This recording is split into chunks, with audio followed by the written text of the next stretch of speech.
El fenómeno comunicativo más relevante en el mundo contemporáneo está centrado en la web. Se puede afirmar que esta red de información tejida con hipervínculos, recursos semióticos y modos visuales, verbales, auditivos, constituye un espacio privilegiado para analizar los significados sociales que circulan con aparente libertad para ciertos sectores de la sociedad, sobre todo cuando hablamos de Colombia y América Latina. En esta sesión, se reflexionará sobre los discursos que circulan en la web y que constituyen un material de análisis de las maneras como la ciudadanía se expresa y cómo a través de estas expresiones se construye sociedad.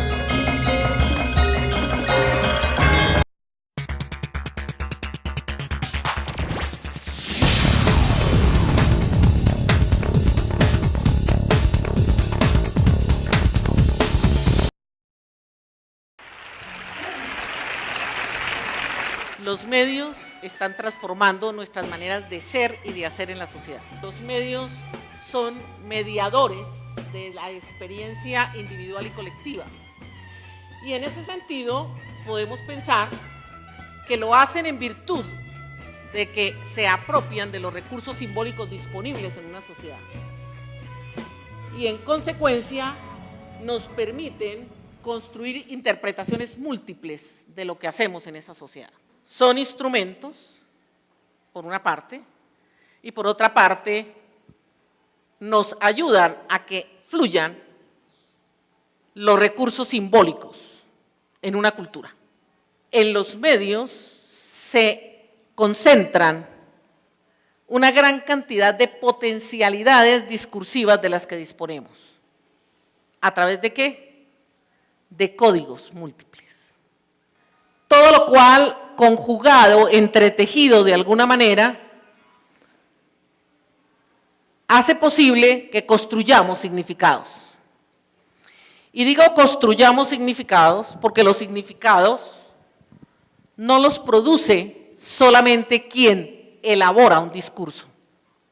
Un discurso es cualquier expresión humana que genera significado para otro. Y ese significado es construido conjuntamente con el otro. La meta fundamental del discurso es ver cómo se construyen los significados. Y en esa construcción de significado estamos nosotros también, porque llevamos a los textos nuestra experiencia del mundo y al leerlos vamos creando una realidad.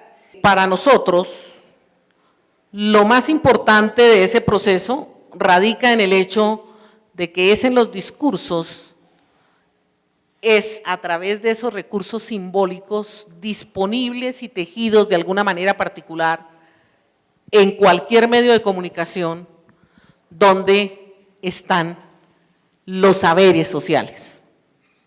Y en ese sentido resulta de fundamental importancia entender que conocemos, también conocemos y fundamentalmente conocemos discursivamente. Es decir, la cultura es ese lugar en donde construimos imágenes, ¿cierto? Las ponemos organizadamente en alguna lógica, no hay una lógica discursiva, hay múltiples lógicas discursivas, la organizamos en una lógica y la ponemos a circular en los discursos, apropiándonos de los sistemas semióticos disponibles. La lengua, la música, la pintura, la gráfica, el sonido, todo eso hace posible que podamos entendernos como una cultura. Y eso hace posible que eventualmente construyamos en términos de esas creencias, de esas actitudes, de esos valores disponibles que circulan discursivamente, podamos entendernos como parte de esa cultura. Es decir, concibamos de alguna manera identidad. Vamos a entender que los medios distribuyen información. No la crean. no la reproducen solamente, no la transforman necesariamente. Los creadores, los transformadores, los productores discursivos somos los seres humanos. Y en esa perspectiva, somos los responsables de apropiarnos de un recurso disponible. En la medida que nos involucremos y nos apropiemos de los recursos disponibles, podemos participar como miembros de una sociedad. Y esa participación, de alguna manera, nos va definiendo como ciudadanos. O nos dejamos usar de los medios, mejor de quienes usan los medios, o nosotros nos apropiamos de los medios. Entonces, cuando leemos un discurso en los medios, tenemos que poner atención a quién es la perspectiva de quién, del que está informando algo o del que lo está sufriendo o el de que lo está evaluando eso. Entonces, el rol de lectores, se leen las imágenes así como se leen las palabras. Entonces, lo que queremos decir con eso es que hay que estar atento a todos los lenguajes, ¿no? Porque los medios contribuyen a formar públicos, a producir y reproducir sistemas ideológicos. Entonces tenemos que necesariamente caer en el mundo de las ideologías. Semana contra la pobreza.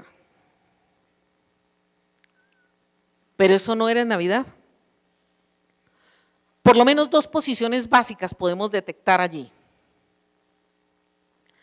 Aquella idea, Beatriz Quiñones diría aquel imaginario, aquella representación en la que lo que nos representamos es que hay un momento para observar, ojo bien lo que estoy diciendo, para observar un fenómeno social que todos nosotros sabemos que es estructural y en consecuencia no debería ser solamente objeto de observación, sino de acción social. Pero esa determinación, digamos, hace que se impliquen otras cosas. El sujeto pobre, en segunda instancia, ha acomodado su actividad como ser social a que es atendido una semana específica.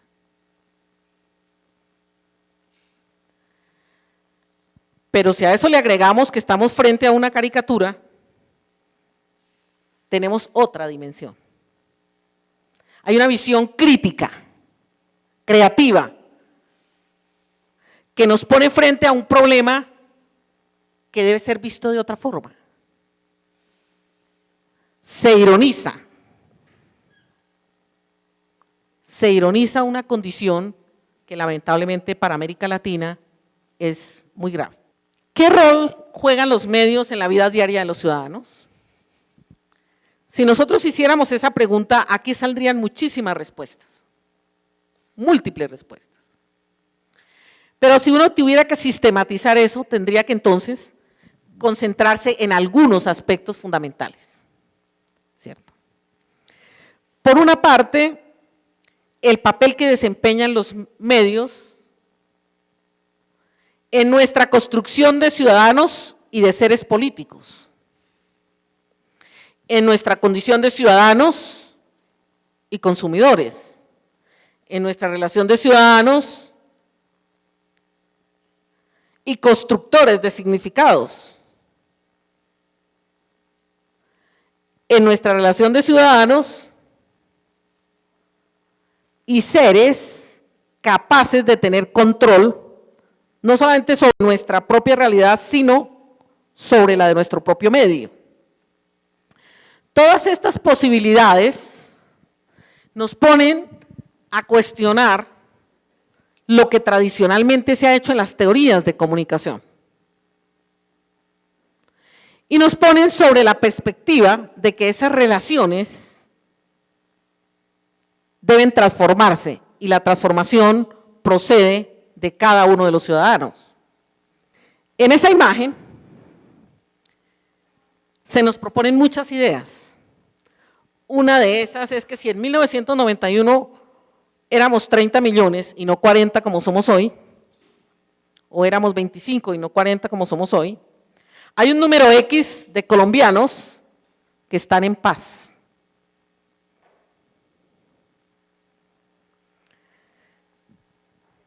También nos pone sobre la idea, ya te doy la palabra, también nos pone sobre la idea de que esos 6 millones de personas están representados en dos cosas. Un grupo étnico, por una parte, y un grupo etario.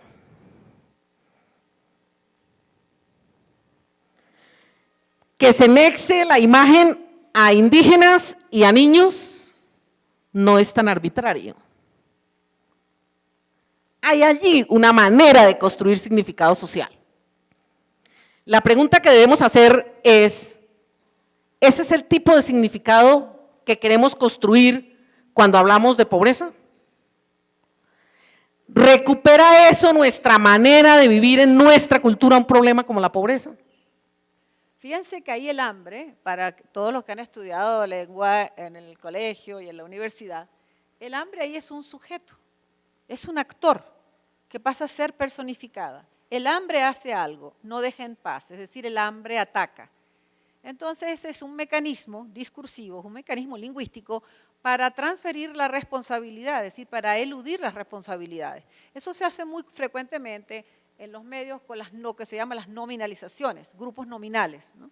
Fíjense aquí algo que es abstracto, pasa a ser un actor que realiza un proceso que es el de atacar. Con el lenguaje hacemos cosas en la sociedad, transformamos la sociedad,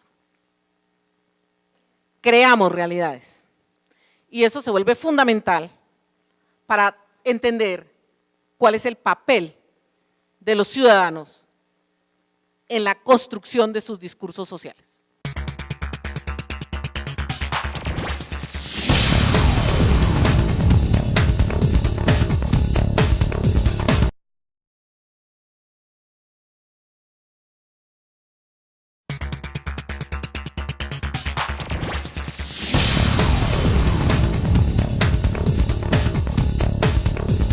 Cuando pensamos en la relación más media política, sin duda, lo que está en el núcleo de esa relación es el discurso. En este caso, un discurso en el que se conjugan muchas cosas. No es solamente el discurso verbal, que en este caso son todos actos directivos, órdenes, convocatorias, sino además imágenes, en este caso rostros, símbolos. Noten ustedes la bandera de los Estados Unidos en el fondo, los candelabros, los colores de la página toda, el diseño de la grafía, y todo eso tejido hace que construyamos un significado. La imagen no solamente nos puede llevar a una relación con el mercado, también nos puede llevar a una relación con la estética, también desde luego nos lleva a una relación con la identidad, nos lleva también a una relación con los símbolos propios de una cultura. Todas esas marcas hacen que este discurso conjugado de esa manera, donde tenemos imagen, discurso verbal, sonido, en algunas ocasiones tuvimos, videos donde Obama habla, puede contribuir a transformar sociedades. Y en esa perspectiva me parece que hay una tarea fundamental en estos claustros. De manera que cuando nosotros pensamos en las potencialidades de una herramienta, lo que decimos es, la herramienta está al servicio de alguien con algunos intereses, puestos en alguna perspectiva, construyendo una mirada del mundo de una determinada manera, y en consecuencia, el medio por sí mismo, no es un poder. El poder lo tienen quienes usan ese medio. En esa perspectiva, aunque los medios puedan estar contribuyendo de alguna manera a posicionarnos políticamente o a ser unos consumidores de una determinada manera, o a actuar u orientar a otros de otra determinada manera, es la responsabilidad de cada ciudadano construir significado con eso. Y esa nueva construcción del significado es lo que finalmente nos define como sociedad. Históricamente hemos creído que el uso del discurso verbal es el que domina nuestra vida cotidiana, que es el lugar de privilegio para la conversación, para el encuentro, para el conocimiento. Hemos venido demostrando sistemáticamente hasta aquí que el discurso es multimodal. Es decir, que el discurso teje una cantidad de sistemas semióticos y que esos sistemas semióticos construyen significado. Propongo 3 niveles de análisis. La descripción y comprensión de los recursos semióticos, es decir, la manera como se tejen los sistemas sígnicos en la construcción de un significado social en una tecnología específica. La identificación de los modos y sus implicaciones y relaciones, es decir, de qué manera ese tejido genera en relación con un grupo social, con un individuo, con la manera como yo percibo ese discurso, una suerte de implicaciones sígnicas. La construcción e interpretación del saber y el hacer social que se desprende de un proceso más mediático. Porque noten ustedes que el discurso no se agota en lo que veo en la televisión, o en lo que veo en la internet, o en lo que leo en el periódico, o en lo que escucho en la radio. Va mucho más allá de eso. Y ese más allá es el significado que construyo como sujeto social de ese discurso.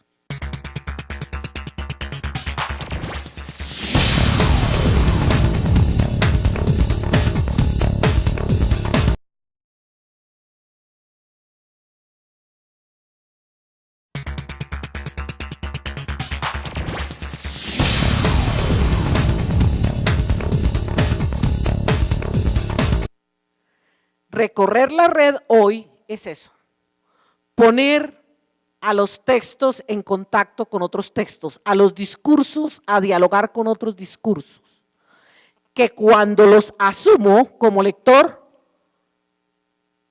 como internauta, hacen posible que yo misma o que como internauta construya nuevos significados.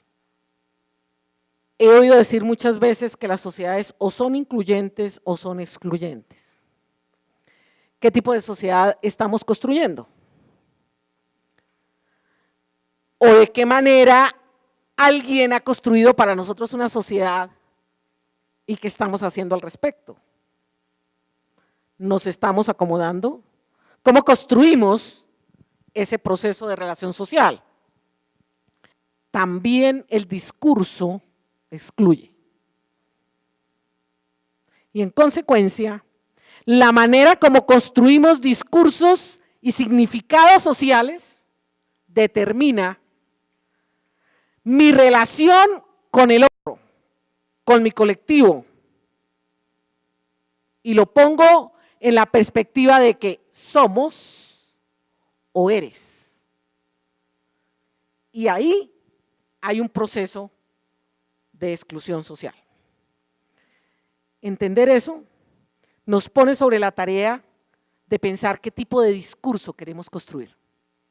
Los medios se instalan como un lugar en el que posibilitan una propuesta de sociedad inclusiva.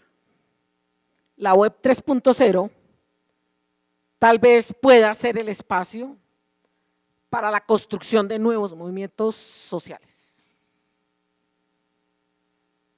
de nuevas maneras de construir significados sociales, de la distribución de nuevos significados que van más allá de la estructura que se ha construido para la utilización de un recurso que potencialmente puede ser para todos.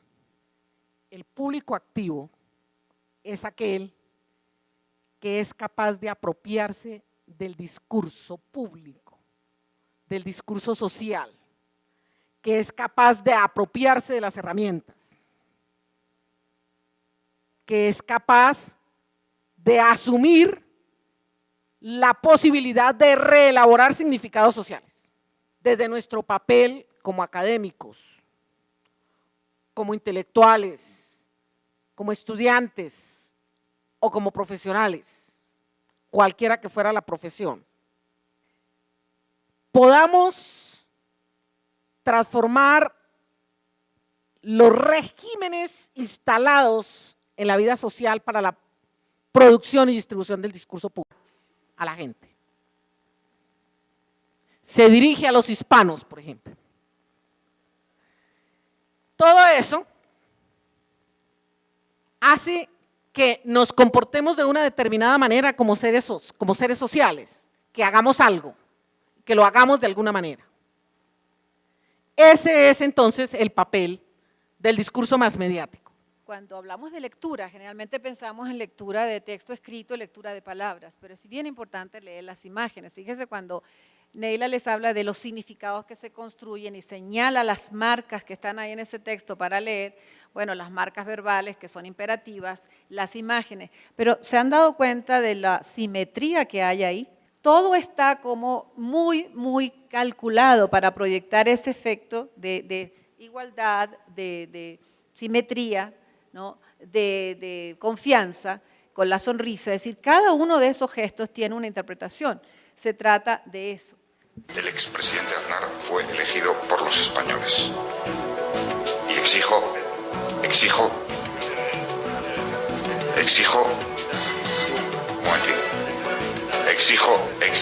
ese respeto, por una razón además. Por supuesto. ¿Por qué no te callas? Por favor, no hagamos diálogo, han tenido tiempo para plantear su posición.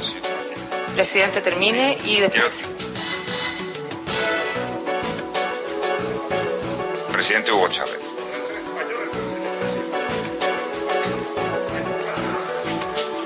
Presidente Hugo Chávez, creo que hay una esencia y un principio en el diálogo, y es que para respetar y para ser respetado debemos de procurar no caer en la descalificación. Se puede discrepar radicalmente de la serie. Muy buenas tardes, bienvenidos a este informativo. Esto que han visto ocurrir. Evidentemente es un hecho insólito, se trataba de un monarca mandando a callar a un presidente latinoamericano. Pero ¿cómo leer eso más allá de la polarización que pudo haber despertado en diferentes países, ¿no? ¿Cómo leerlo? ¿Qué significó eso?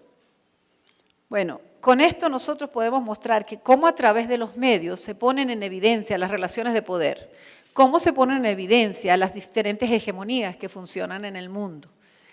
¿Y cómo vamos a leer eso? Bueno, podemos hacer, yo propongo dos lecturas. Una que es el microdiálogo, así qué está pasando en el momento de paso a paso, cuando uno está viendo el video, y qué pasa después en el macrodiálogo social, los efectos que eso puede tener. Pero ¿qué vemos? Si nos fijamos en el tópico, si el tópico es de aquello de lo que se habla, ¿qué estamos viendo? Que el presidente Zapatero está hablando de un tipo de respeto, que es el respeto a la interacción, son las normas sociales, a las normas del debate. Que está hablando el presidente Chávez está de otro tipo de respeto. Está hablando del respeto a la dignidad de los pueblos, de los cuales él está hablando en representación de Venezuela y de los pueblos de Latinoamérica en esa cumbre. Entonces, la interrupción estratégica para ganar terreno, para ganar espacio, para hablar. O sea, el interrumpir, no para pedir la palabra, para tomarse la palabra. Entonces ya hay un discurso de resistencia, para otros de transgresión, lo puedes Evaluar según la posición en la que te encuentres. Entonces, ¿qué sucede? Los medios te obligan a ponerte frente a ti mismo y decir con quién estoy yo, dónde estoy yo. Ese es un acto máximo de evaluación. La evaluación es la expresión de nuestras subjetividades, es la expresión de nuestros valores, de nuestras opiniones, de nuestras visiones de mundo. Eso se llama evaluación en el discurso. Entonces nos obligan a evaluar. La idea que nosotros estamos tratando aquí de mostrar es que ese recurso más mediático desempeña un papel fundamental en nuestro comportamiento como seres políticos, como seres económicos, como seres sociales. Y es un claro ejemplo de tomarse la palabra. Más allá de todos esos fenómenos, lo que nos interesa es entender que tomarnos la palabra construye realidades. Visibilizarnos como ciudadanos